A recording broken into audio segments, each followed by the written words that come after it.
नमस्कार, बहुत स्वागत है आप सबका। मैं पुनीत पाठक हूं और आप देख रहे हैं छत्तीसगढ़ का सबसे बड़ा और जिम्मेदार डिबेट शो छत्तीसगढ़ की बात।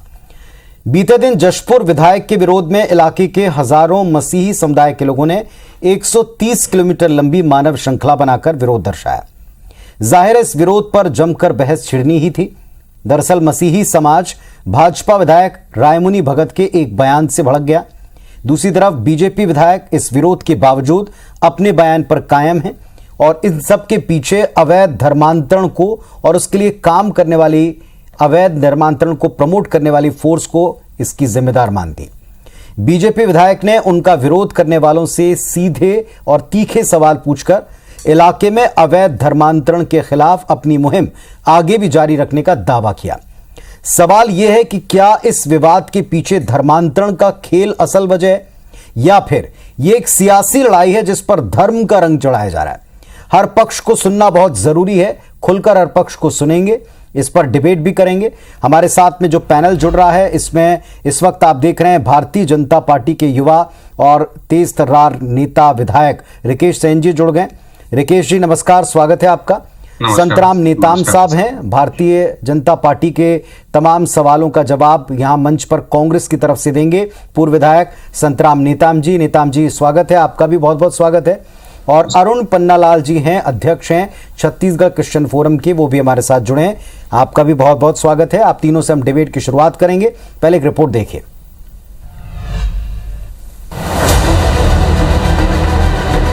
विधायक के खिलाफ तख्तियां लिए मानव श्रृंखला बनाने की ये तस्वीर जशपुर की है, जहां मसीही समाज के हजारों लोगों ने भाजपा विधायक रायमुनि भगत के विवादास्पद बयान का विरोध किया। इससे पहले समाज के लोगों ने बीजेपी विधायक रायमुनि भगत के खिलाफ 10 जगहों पर एफआईआर करने शिकायती आवेदन भी दिया है। दावा है कि इस मानव श्रृंखला प्रदर्शन में तकरीबन 1.5 लाख लोग शामिल हुए हैं। दरअसल 1 सितंबर को मनोरा के भूमि पूजन कार्यक्रम में पहुंची जशपुर से बीजेपी विधायक रायमुनि भगत ने ईसा मसीह को लेकर एक आपत्तिजनक टिप्पणी कर दी, जिस पर क्षेत्र का पूरा मसीही समाज भड़का हुआ है। कांग्रेस ने भी इस मुद्दे पर लगे हाथ बीजेपी को आड़े हाथ लिया।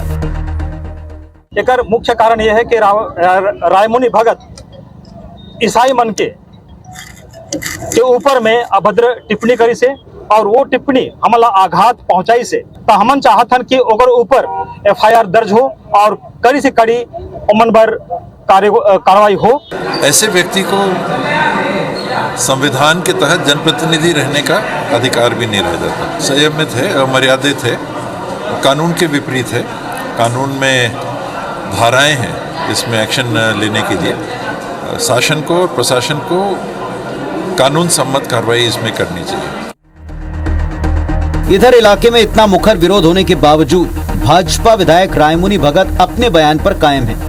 उनका कहना है कि वे जब तक जिंदा हैं अवैध धर्मांतरण के खिलाफ आवाज बुलंद करती रहेंगी। उल्टे उन्होंने मानव श्रृंखला बनाने वालों से पूछा कि वो कागजी सबूत दें कि वो ईसाई कब बने। विधायक ने पूछा कब लोगों ने कलेक्टर को आवेदन दिया, कब विधिवत ईसाई धर्म अपनाया। पूरे जशपुर जिले में प्रशासन के पास एक भी व्यक्ति का आंकड़ा न होने के बावजूद जिले में इतने ईसाई कहां से आए, ये सवाल भी पूछा। रायमुनि भगत ने दो टूक कहा कि आदिवासियों के आरक्षण का हक खाने, दोहरा लाभ लेने का खेल अब नहीं चलेगा। मुद्दे पर भाजपा के सीनियर नेता भी रायमुनि के पक्ष में खड़े नजर आए। जब तक मेरे शरीर में जान है, मैं अपने भाई बहनों को धर्मांतरण से बचाने का प्रयास करूंगी। और आज जो इन्होंने गिरफ्तारी का मांग किया है, मैं आपके माध्यम से पूछना चाहती हूँ, जो भी ईसाई आज सड़क पे आए थे, क्या वो विधिवत ईसाई धर्म ग्रहण किए हैं कानूनी रूप से? छत्तीसगढ़ धर्म अधिनियम के हिसाब से इन्होंने धर्म परिवर्तन किया है या धर्म स्वीकार किया है? मुझे लगता है कि रायमुनि भगत जी ने किस परिप्रेक्ष्य में और क्यों कहा है उसको समझने की जरूरत है। आज रायमुनि भगत जी बहुत वरिष्ठ नेता, पुरानी नेता हैं, तो धर्मांतरण के विरोध में अपनी बात कही है और मुझे लगता है धर्मांतरण करवाने वालों को इसमें मिर्ची लग गई।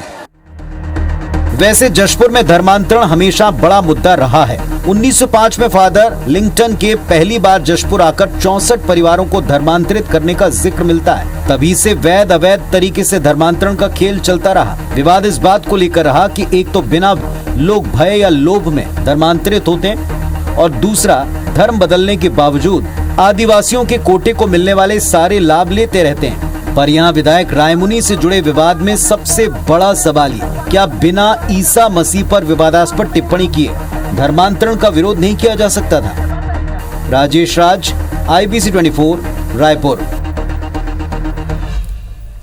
एक एक करके अब सबके पक्ष सुनने की बारी आ गई। ओपनिंग स्टेटमेंट के द्वारा हम अपने इस डिबेट की शुरुआत करते हैं। सबसे पहले कोई पॉलिटिकल कमेंट लें। अरुण पन्नालाल साहब हैं, अध्यक्ष हैं, आज छत्तीसगढ़ ईसाई समुदाय से आते हैं। अरुण जी, आप क्या सोचते हैं इस विवाद को लेकर? आपने रिपोर्ट में देख लिया, विधायक ने कहा कि उनका विरोध उनके बयान के पीछे अवैध धर्मांतरण और इसे करवाने वाले लोग उनके टारगेट पर थे।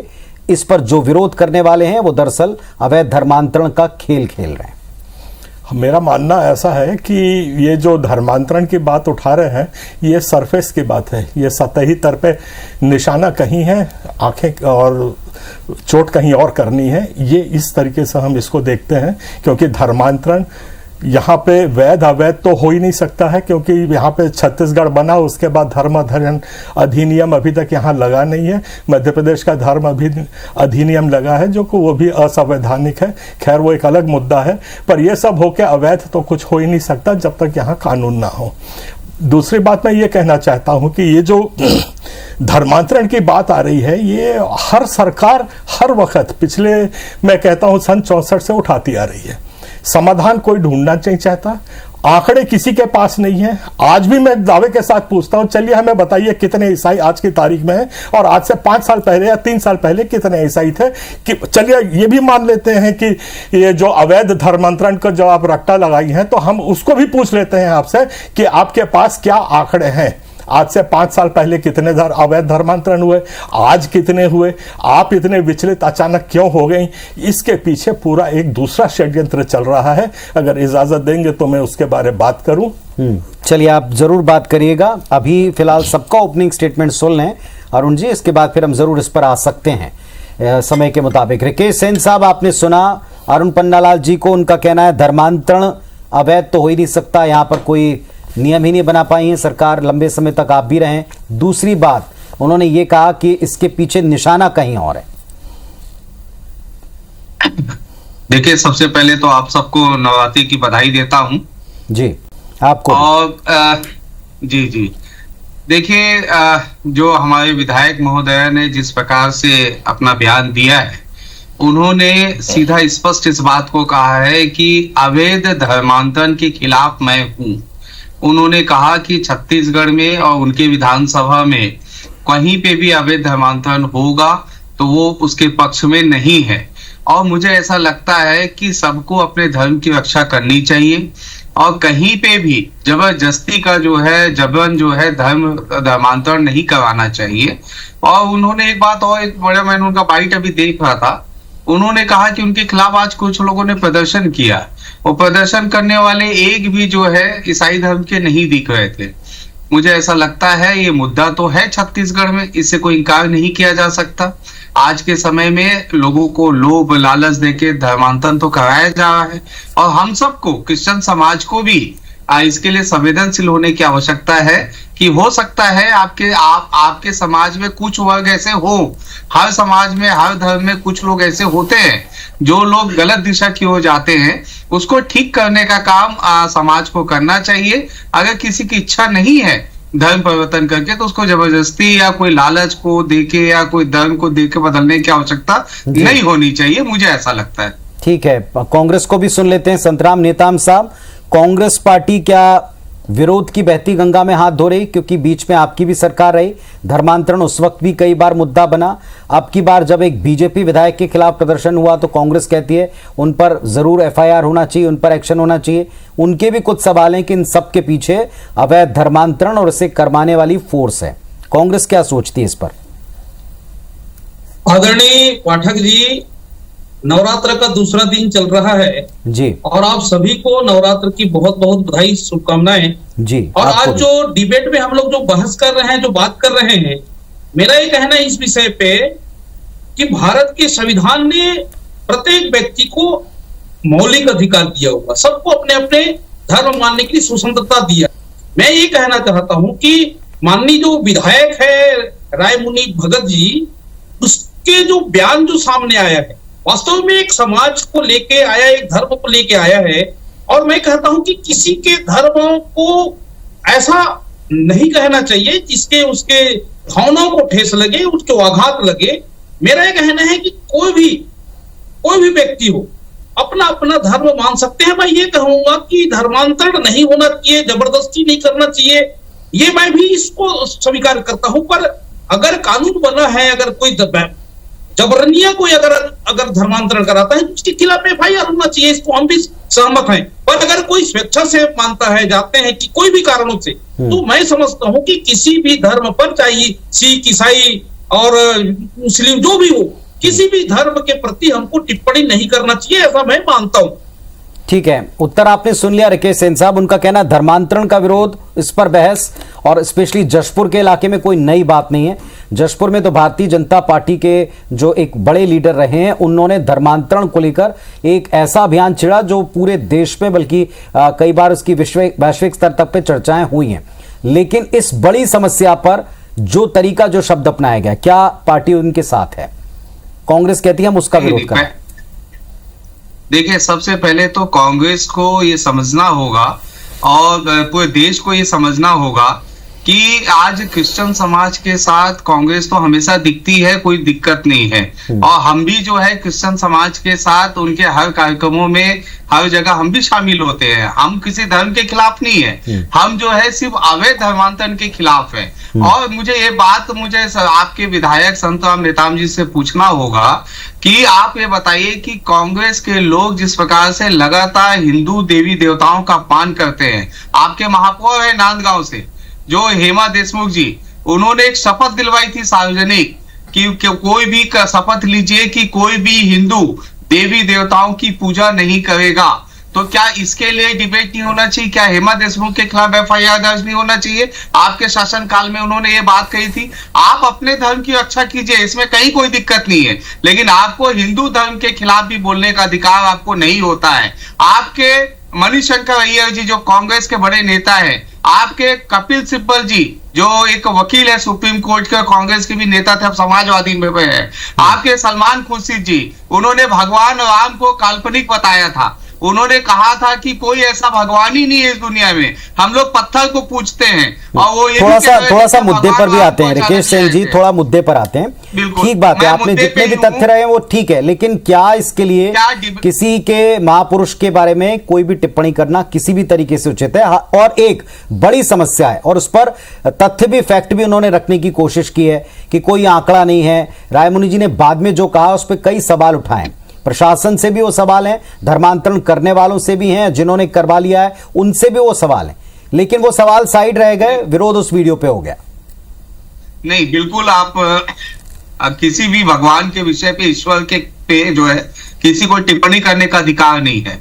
आप अवैध धर्मांतरण के खिलाफ हमको आवाज उठाना है, वो तो उठाते रहेंगे, लेकिन किसी ईश्वर के जो आपके खिलाफ टिप्पणी, किसी भी धर्म के हो, वो भगवान हो, उनके ऊपर टिप्पणी का अधिकार करने का किसी को हक नहीं है, वो गलत है। और इस पूरे बयान को तो मैं पढ़ा नहीं हूँ, मैं समझा नहीं हूँ, लेकिन साहब आप इस पर उत्तर देना चाह रहे थे। लेकिन मैं इतना जानता हूँ, अवैध धर्मांतरण के खिलाफ मैं भी लगातार इसके लिए मैंने अपने विधानसभा में मैंने मुहिम चलाई कि अवैध धर्मांतरण हो रहा है।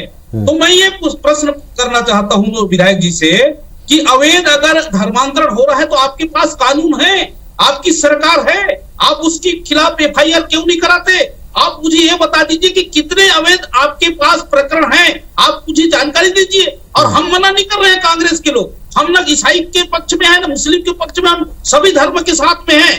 अगर कोई कानून को हाथ में अगर लेता है तो उसके खिलाफ कार्रवाई कीजिए। आप अवैध अगर धर्मांतरण कर रहे हैं, आपके पास ऐसा एक भी प्रकरण बता दीजिए, उसका नाम, उसका गांव, उसका पता, उसका जिला, तो हम कोई अगर उसके पक्ष में बात करेंगे तो हम दोषी हैं। रहा सवाल कांग्रेस की बात हम करते हैं, कांग्रेस पार्टी किसी भी विचारधारा या किसी भी धर्म के खिलाफ में बात नहीं करती। मैं तो भारतीय जनता पार्टी से पूछना चाहता हूं कि भारतीय जनता पार्टी में आज भी धर्मांतरण हो रहा है। विधायक जी, आज भी धर्मांतरण हो रहा है, आप इसको क्यों नहीं रोक रहे हैं? किसने मना किया आपको? कौन रोका है आपको?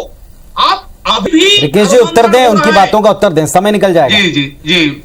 एक तो सबसे पहले उन्होंने कह दिया है नेताम जी ने कि आज भी अवैध धर्मांतरण हो रहा है, ये पुष्टि हो गई। ये नेताम जी ने स्पष्ट कर दिया कि आज भी अवैध धर्मांतरण हो रहा है। उसी के खिलाफ आज हमारे विधायक जी ने आवाज उठाया। कार्यकाल में आज आप क्यों नहीं रोक रहे हैं? उसको आप देख लीजिए ना। आवाज को म्यूट कीजिए।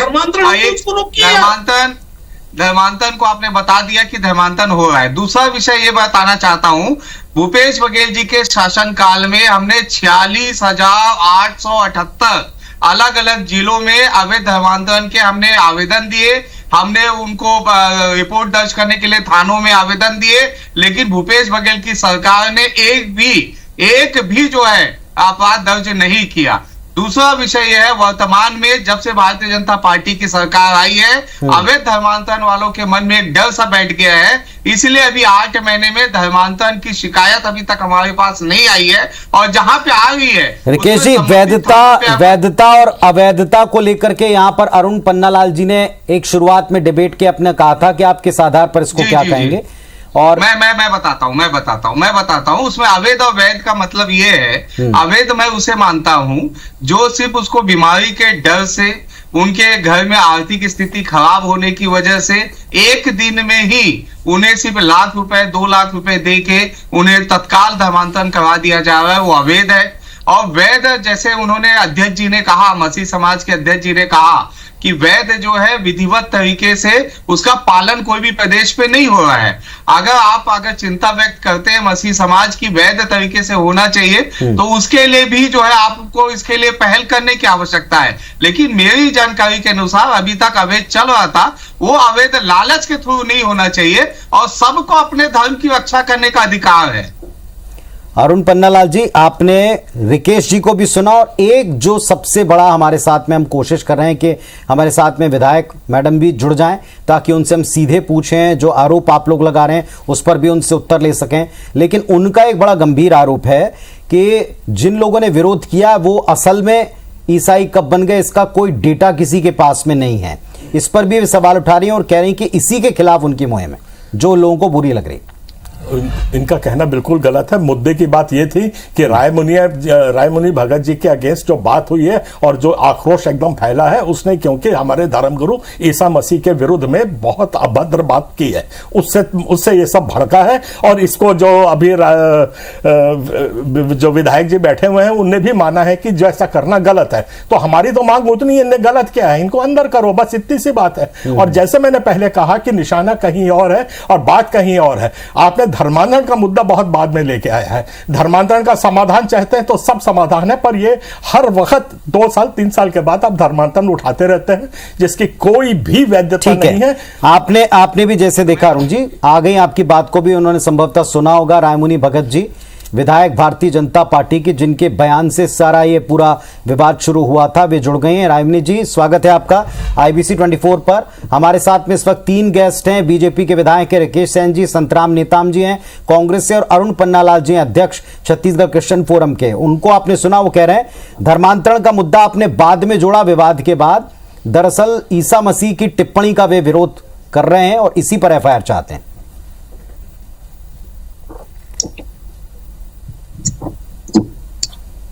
जी, मैं आपकी बात को सुनी हूं, और मैं जिस कार्यक्रम में गई थी वो कार्यक्रम खड़कोना का ग्राम ढेंगनी में हुआ था। 1905 में खड़कोना में 64 परिवारों को धर्मांतरण किया गया था।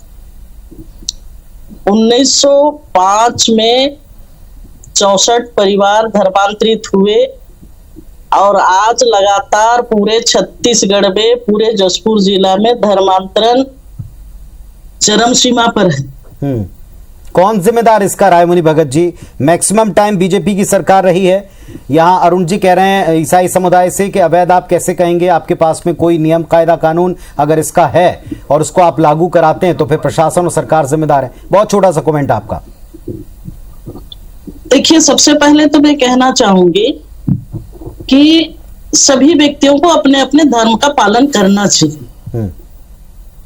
अगर ईसाई समुदाय कहते हैं कि हम ईसाई हैं, तो सबसे पहले तो मैं कहना चाहूंगी कि जो धर्मांतरित हुए हैं वो पहले अपने पूर्वजों को याद करें, 1905 के पहले वो क्या थे, और इनकी सारी जो मिसल और P6 है इनका छानबीन करे 3 पीढ़ी का, पता चल जाएगा कि 3 पीढ़ी के पहले ये क्या थे और अब ये क्या है।